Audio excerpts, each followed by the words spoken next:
Je vous l'ai dit en titre, la rentrée des classes aura lieu le 9 novembre prochain. Les préparatifs vont d'ailleurs bon train. Le ministre de l'Éducation nationale a eu une séance de travail à laquelle prenaient part plusieurs départements ministériels et des représentants d'institutions. Lariska Lormamegui, Bertin Osaga.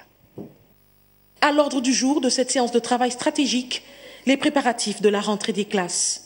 Sur ce sujet, les parties prenantes à cette rencontre ont évoqué la question du déploiement du dispositif de sécurité sanitaire dans les établissements, la mise en place des auxiliaires de sécurité actuellement en formation sur les techniques de surveillance et de protection en milieu scolaire, mais également la question sensible des infrastructures. Ce qu'il faut comprendre, c'est que sur le plan infrastructurel, donc des structures d'accueil, il y a plusieurs catégories. Les constructions, les réhabilitations et extensions, les acquisitions.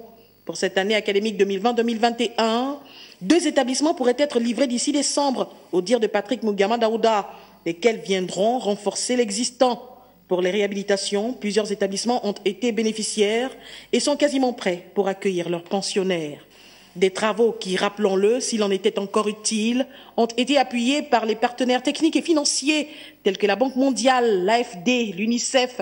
Sur le plan sécuritaire, il est prévu la mise en place d'une police scolaire, mais également la construction des barrières en béton autour des établissements afin de prévenir les actes de vandales et mieux sécuriser les apprenants. En somme, les choses se mettent en place progressivement. Le ministère tutélaire met les petits plats dans les grands pour une rentrée des classes dans des conditions optimales.